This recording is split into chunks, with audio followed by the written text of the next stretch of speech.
Okay. Good evening, good morning, everybody. Welcome to this community meeting for Kubewarden today in the 11th of May. And we have here some Kubewarden developers and contributors. So let's see what we have today in this community meeting. I can see the shared document that we have, and there we have as meeting minutes. The first topic is the tracing and monitoring changes and fixes. And for that, we have here, for example, Jose, no? Jose that has worked in these changes. Would you like to share something about them? Yeah, sure. Now, in the past days or maybe weeks, we received some kind of feedback from our SUSE colleagues.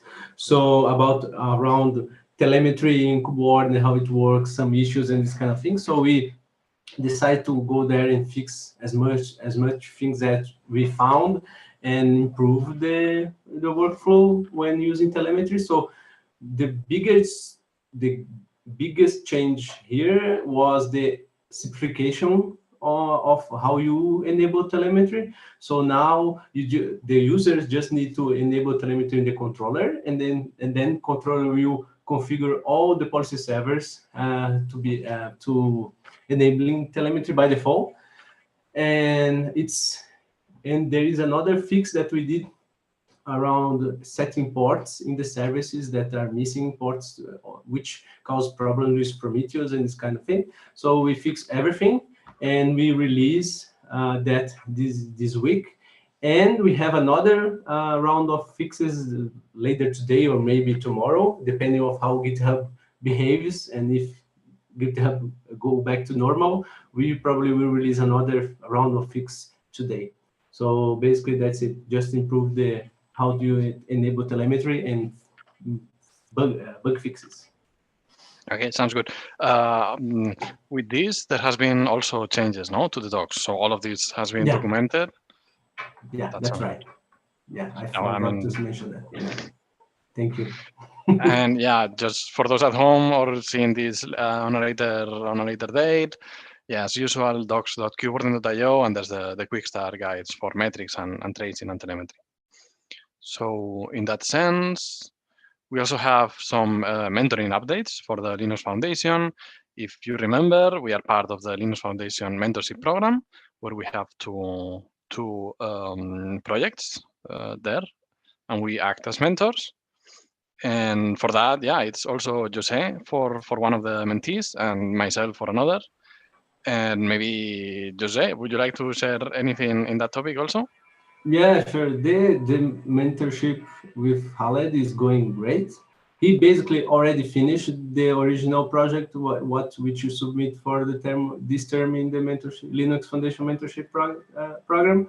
So we finished all the changes. So now the Go SDK and Rust SDK has feature parity.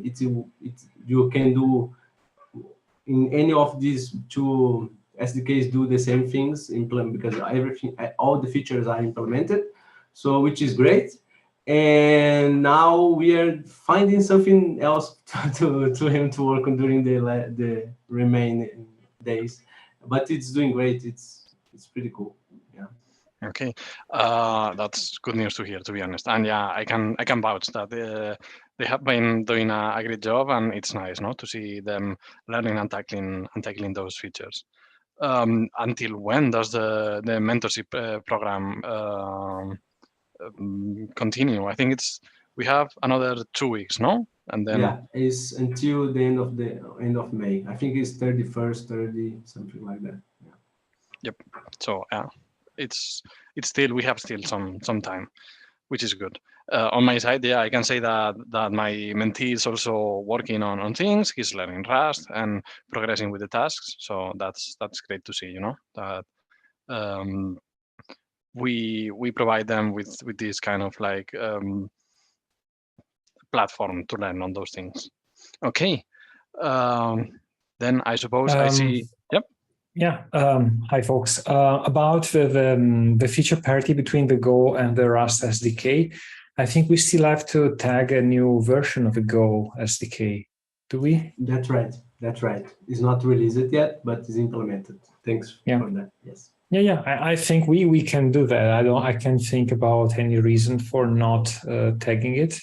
Yeah, we can do. Yeah, because we are waiting for the split into modules in the Go code. But as we already merged that, we can move on and release it. Yes. Yeah, I think we don't have. Yeah, the restructuring of a code has been done and merged. Yeah. So yeah. And by the way, I guess this is going to break the API. Yes, probably. As far as I can remember, yes, we need to do a major update. Yeah. Or at least a minor, but yeah. It's a breaking change. Yeah. Cool. Let's do that in the next days. The changes to the SDK now on Go are super nice. I really encourage anybody wanting to see how do we implement those changes how do we implement the SDK to have a look at those changes, because it's a nice way to have an idea on how the host calls work. Yeah, I already had someone who wanted to write the context-aware policy, but he doesn't know Rust. And so was looking for doing that with Go, and with the changes that we just merged, this is going to be possible. So that's why I think we have to. I realized we have to tag, because I wanted to to show him a small snippet, but it's not yet doable. But that's cool. Okay, so then the next topic on the agenda for today would be a little KubeCon recap. So for that, maybe I can share super fast. I have some little photos, guys. So that's why I wanted to share. Okay, yeah. Now we should be seeing some slides, no? So yeah, Kubewarden was present in KubeCon Europe in Amsterdam for this year. So yeah, some weeks ago. And there we were in quality of all community effort and so on by the invited there by the Cloud Native Computing Foundation, because by being in CNCF, that means that we have rights to the project pavilion that they put there, which is a lot of stands. For this case, I was the one manning the stand of Kubewarden there in Project Pavilion, even if we had other people joining for KubeCon and so on. But yeah, and I took a photo, and this is how the KubeCon looked on the first day when they were mounting things. So you can see that there's no carpets put nor anything. For me, it was a surprise just to see how they built everything just in one morning or so. And it was super fast. And this is how it looked later on. It was super busy. I've looked at the numbers, and it was 16,000 people or something like that. So yeah, quite a lot of people, quite busy in the stands and the booths, which is good news. And it's quite good to see that amount of mass, that gets moved by Kubernetes. So how did the Kubewarden stand look like?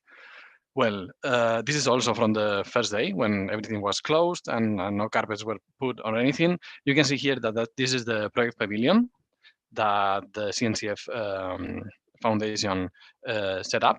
In this project pavilion, all the projects from CNCF had the opportunity to showcase their projects and send maintainers there and talk about the code and so on.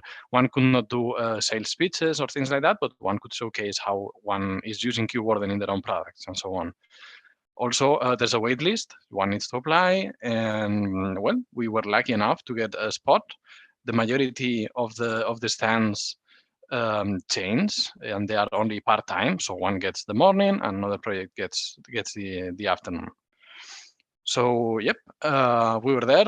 I was there with a colleague also from Rancher, which is here in the top right. As you can see, the Longhorn booth was the one that was shared with Kubewarden. And that colleague is David Ko, and he was amazing. It was a great time to share the booth and the stand with him. And yeah, we had a lot of talks with a lot of people. It was quite busy. There's not much that I can talk about specific customers or prospects or so, but on the Rancher side, but it provided a lot of information for Kubewarden and projects like that. things that I can share, for example, is what did we learn as from Kubewarden, no, that people were interested in. Well, it seemed that having some maintainers that are part of Rancher was a good idea, and it was welcome. And you can see people just stopping by us, by virtue of having the Rancher t-shirts and so on, and WebAssembly. In this KubeCon, there was a lot of push from WebAssembly topics. There were several WebAssembly projects and products and startups and so on. And we even had like a day before KubeCon that was only WebAssembly topics. So it's a nice topic and it's gaining momentum, what that already had. And then the usual things from Kubewarden, moving away from DSLs. So that would be Rigor, YAML, and so on, providing PSP replacements because they have been deprecated. And then the usual feature set, monitoring policies, compliance, creating complex policies, and so on. The showcasing our UI that we have right now, it's part of the Rancher extension in Rancher Prime and Rancher, but we intend to ship it as standalone. And then another topic that was also visible or palpable in the whole KubeCon was the project health. People were mindful about those things and were asking all the projects, okay, and how many full-time maintainers, and do you have a roadmap? Is it public, and so on? So for us, that's a great thing, no? Because by being part of the CNCF, all of that is, we have that kind of seal of approval that showcases that we have a public roadmap, that we have maintainers, that this and that. So yeah. And then a lot of asks for policies and compliance policies and so on. So yeah. And then what did I came home with? Well, that was super nice because I got some ideas, no, to share with the people in the team and with the project managers and the distinguished engineers that are with us, just to get an idea on what to move forward with. Also, it was a nice moment to share time with the CNCF staff. So then we can just talk about the service desk that the CNCF has, or the mentorship program that we have, and so on. And then, yeah, just a bit of networking with colleagues and other projects such as Wasm Cloud and things like that.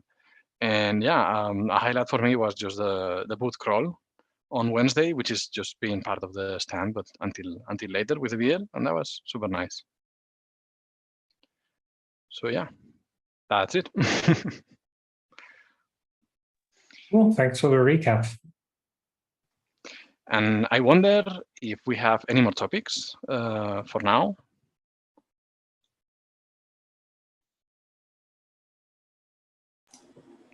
Then I'm wondering if I'm just sharing still the screen or not, because no, everything is fine.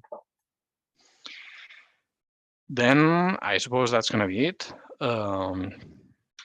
Many thanks for joining us today. For those seeing this as a later date, we welcome your feedback, we welcome your topics, and have a nice day. Ciao, folks. See you. Bye-bye. Bye-bye.